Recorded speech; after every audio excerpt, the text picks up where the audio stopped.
Tyre mark একটা জায়গার landmark হতে পারে, এইখানে না আসলে তুমি বুঝতে পারবে না।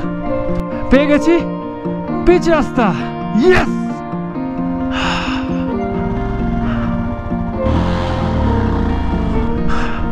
পৌঁছে গেছি উমলিংলা পাস, ইয়েস।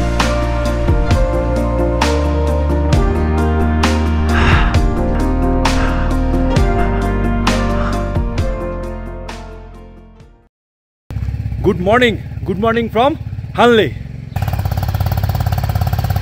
কাল এখানে যখন ঢুকেছি তখন শরীরের অবস্থা এমনই ছিল, মানে হাইটের কারণে আর ভিডিও করা হয়নি। আমরা এই হোমস্টেটা পেয়েছি, হোমস্টের নাম জানি না, হোমস্টেটার নাম কি এখনও লেখা নেই। হোমস্টেটা নতুন হয়েছে, একদম রঙের গন্ধ বেরোচ্ছে, খুব সুন্দর আর দারুণ কমফোর্টেবল একটা স্লিপ ছিল রাত্রিবেলা। তো যেটা আজকের প্ল্যান যে এখান থেকে আমরা যাব উমলিংলা হয়ে এখানে নামবো, নেমে তারপর ডিসিশন নেবো যেখানে থেকে যাব নাকি আরও এগিয়ে যাব। সো ব্রেকফাস্ট করছি, দেখো একদম খোলা আকাশের, নীল আকাশের নিচে ব্রেকফাস্ট করার মজাটাই অন্যরকম। তাই খোলা আকাশের নিচে ব্রেকফাস্ট করছি, করে বেরিয়ে যাব উমলিংলার জন্য। বেরিয়ে পড়েছি উমলিংলার জন্য, আর এখন বাজে 8:30। তো 7টায় টার্গেট নিয়েছিলাম, কিন্তু যা হয় যেদিন একটু ল্যাব খাওয়ার ব্যাপার থাকে সেদিন আর তাড়াতাড়ি বেরোনো হয় না। আর টিমে থাকলে যে জিনিসটা হয়, দুজনের হয়ে গেলেও আমার অভিষেক যেমন আমরা মোটামুটি 7টা থেকে রেডি, কিন্তু আসিফ আকিব একটু দেরি করে ফেললো। যাই হোক, চলো উমলিংলার দিকে যাই। আজকে উমলিংলা করে আবার আলাদাই ফিরবো। লাগেজ 80% লাগেজ এখানে রেখেই যাচ্ছি, টুকটাক গাড়ি কিছু জিনিসপত্র আর একটু খাবার নিয়ে বেরিয়ে পড়লাম। এখান থেকে আমরা নুরবুল্লাহ হয়ে যাব, নুরবুল্লাহ পাস হয়ে যাব, মানে নুরবু পাস হয়ে যাব। সো চলো রাস্তা খুঁজে বার করতে হবে, কারণ এই রুটটা গুগলে দেখায় না, বা গুগলে মারলে এই রুট পাওয়া যায় না। যদিও নেটওয়ার্ক নেই, তবুও এমনিও আমি বাড়িতেও দেখেছি গুগলে মারলে এই রুটটা দেখা যায় না। এই সামনে গিয়ে কিছুটা যাওয়ার পর পড়বে খুলডু ভিলেজ। সেই খুলডু ভিলেজ থেকে আমাদের লেফট নিতে হবে, নিলে আমরা পৌঁছাবো নুরবুল্লাহ। দেখো ওই যে পাহাড়ের ওপর অবজারভেটরিটা। এই উমলিংলা যাওয়ার রাস্তাটা খুব কনফিউজিং। যদি তুমি ফটিলা হয়ে যেতে চাও তাহলে রাস্তা অন্য, আমি দেখাবো। কিন্তু যদি নুরবুল্লাহ হয়ে যেতে চাও তাহলে এই রাস্তা। এখানে খুলডু ভিলেজ অবধি কাউকে জিজ্ঞেস করে চলে আসবে, তারপরে এরকম একটা ব্রিজ পড়বে, এই ব্রিজ থেকে নিতে হবে লেফট, ব্রিজ থেকে নেমে নিতে হবে লেফট, গেলেই তুমি নুরবুল্লাহ হয়ে পৌঁছে যাবে উমলিংলা। দেখো এরকম একটা লেফট রাস্তা গেছে। এখানে শর্টকাটগুলো আমি যে সময় এসেছি সে সময় না নেওয়াই ভালো, কারণ এর ভেতর দিয়ে শর্টকাট আছে, একদম গ্রামে পৌঁছে যাওয়া যায়। কিন্তু এগুলো এই সময় নদীর জল থাকে, এই নদীর বিভিন্ন স্ট্রিম এখানে রয়েছে। তো এখান থেকে না যাওয়াই ভালো এই শর্টকাটগুলো দিয়ে। ব্রিজটা থেকে কিছু দূর আসার পর, পিচ রাস্তা ধরে কিছু দূর আসার পর এরকম কাঁচা রাস্তা পাওয়া যাবে, সেই রাস্তা ধরে যেতে হবে। চলো আগে দেখি, আবার কাউকে দেখতে পেলে একটু জিজ্ঞেস করব, কারণ আবার আগেই বলেছি এই উমলিংলা যাওয়ার রাস্তা এখন অবধি গুগলে কিন্তু দেখায় না। সো রাস্তার এই টায়ার মার্ক দেখেই আমাদের যেতে হবে, এরকম অফরোডিং করেই যেতে হবে বেশ কিছুটা।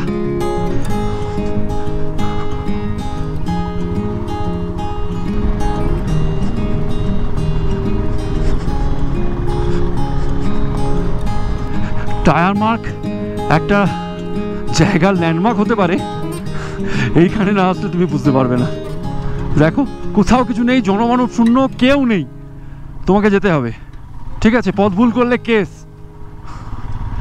সো এরকম টায়ার মার্ক দেখেই তোমাকে চলতে হবে।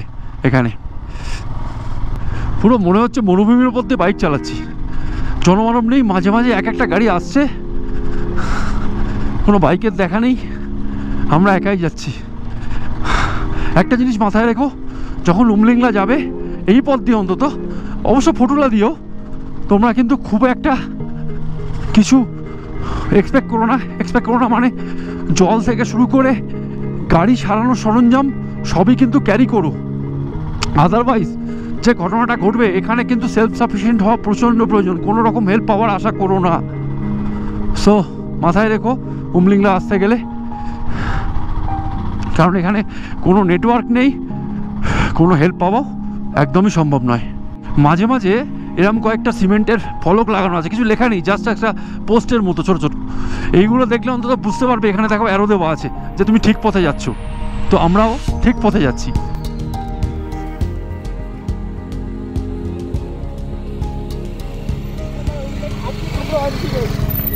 দেখো এরকম আরেকটা অ্যারো।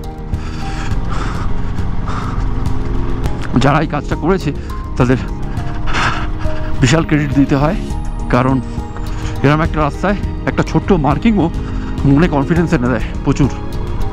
এরকম একটা পথ দিয়ে বাপরে বাপ কাঁচা রাস্তা পাহাড়ের উপরে উঠছি, যদি বৃষ্টি হয়ে যায় কী যে হবে।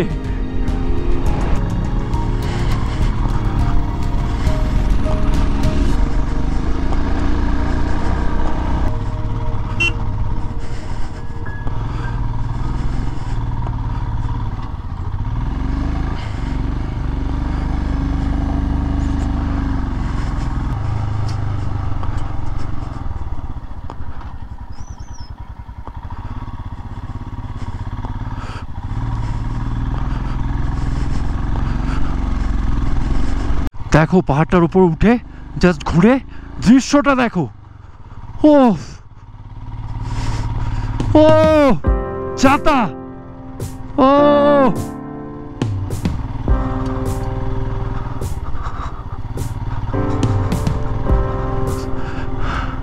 পেরিয়ে গেলাম নুরবুল্লা পাস।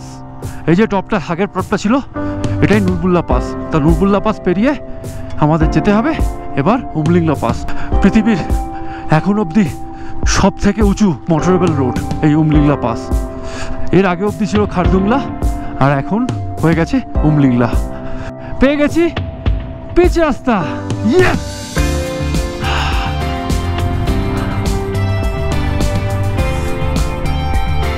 সামনেও আসবে একটা ব্রিজ, চিসুমলে ব্রিজ। ওখান থেকে নিতে হবে ডান দিক, আর এখান থেকে উমলিংলা পাসের দূরত্ব একটা মাইলস্টোনে দেখা গেল 37 কিলোমিটার। তার চিসুমলে যে ব্রিজটা পড়বে ওই ব্রিজটার দূরত্ব হচ্ছে এখান থেকে 12 কিলোমিটার। ওফ, জায়গাটা দেখো, দারুণ দারুণ।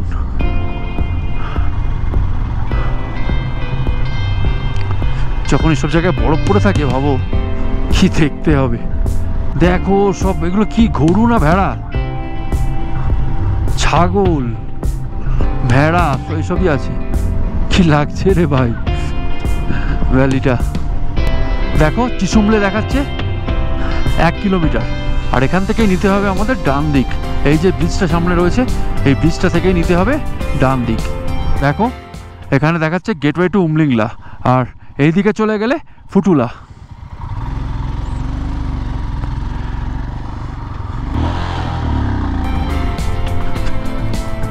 শুরু হয়ে গেল উমলিংলার রাস্তা। সব থেকে উঁচু মোটরেবল রোডের রাস্তার দিকে আমরা এখন রাইড করছি। চলো দেখি সামনে সামনে কি কি হার্ডেল আমাদের পেরোতে হয়।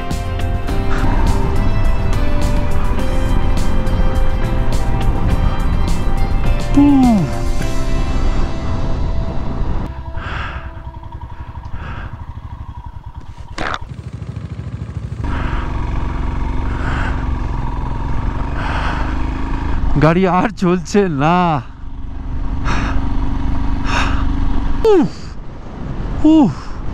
কোথায় উঠে পড়লাম।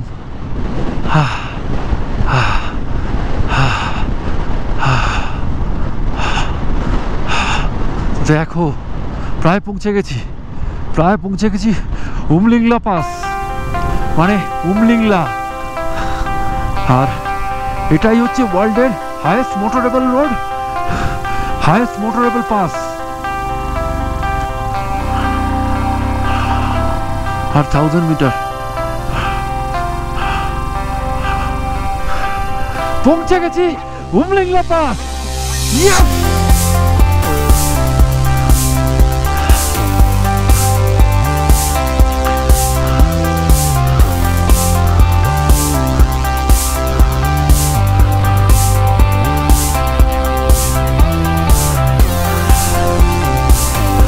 আর এখন টাইম হয়েছে 11টা 20, আর আমরা পৌঁছে গেছি Umlingla pass. Welcomes you to the highest motorable pass in the world, Umlingla. 19,024 fit.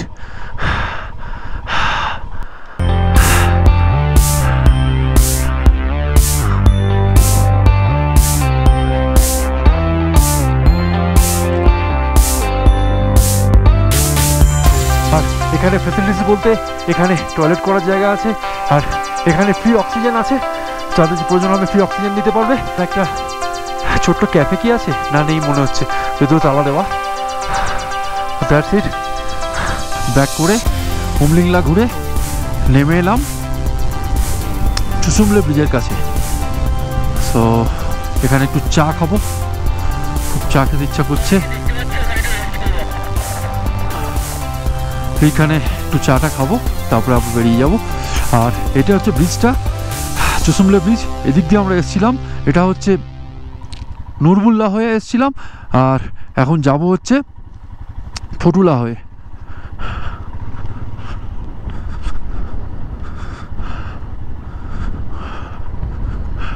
তো এবার আমরা নেবো ফটুলার দিকে, মানে এখান থেকে ফটুলা দেখাচ্ছে 12 কিলোমিটার এই রাস্তায়। জাস্ট ভ্যালিটা দেখো। আজকে আমরা যে প্ল্যানটা করলাম যে আমরা ফিরে হানলেতেই থেকে যাব, কারণ প্রত্যেক দিন এতটা রাইড করছি না, তো আজকে ভাবলাম যে মোটামুটি তো আমাদের মানে উমলিংলাও হয়ে গেছে, তো আজকে একটু রাইডটা চলো কম করব। চলো দেখা যাক, আজকে একটু আড্ডা মেরেই কাটাই দিনটা। আমাদের লাদাখ ট্রিপ প্রায় শেষের দিকে।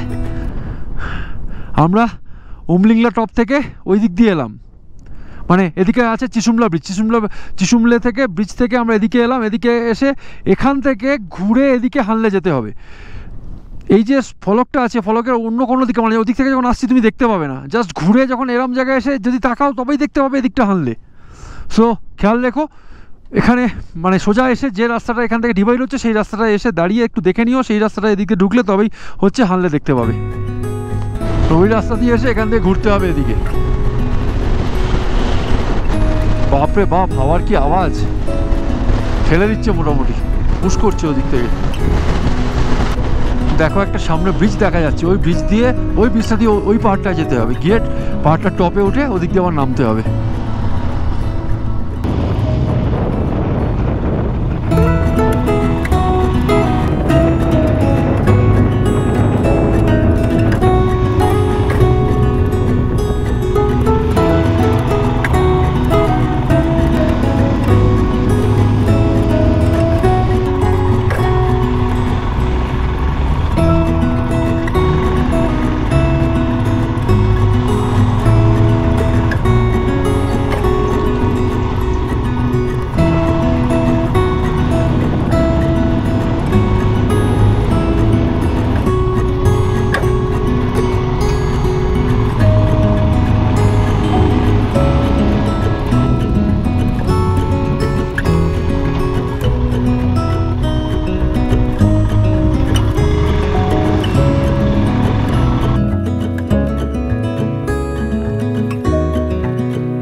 হানলে থেকে প্রায় 1 ঘন্টা রাইড করে পৌঁছে গেছি একটা দুর্ধর্ষ জায়গায়।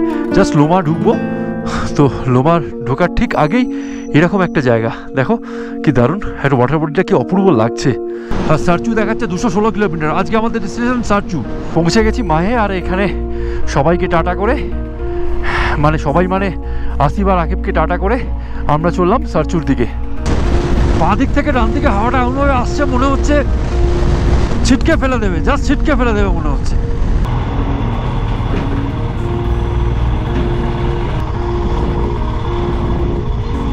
পৌঁছে গেছি সারচু, আর এখন টাইম হয়েছে পুরোপুরি 6টা। সারচুতে এসে এই আমরা একটা হোমস্টে পেয়ে গেছি, 1000 টাকা পার হেড উইথ খাওয়া দাওয়া। তো এই যে এখান থেকে বেরিয়ে গেছে লে মানালি হাইওয়ে, তো তার পাশেই পেয়ে গেছি। তো এখানে আজকে রাত থাকবো, থেকে কাল সকালে বেরিয়ে যাব আবার মানালির দিকে।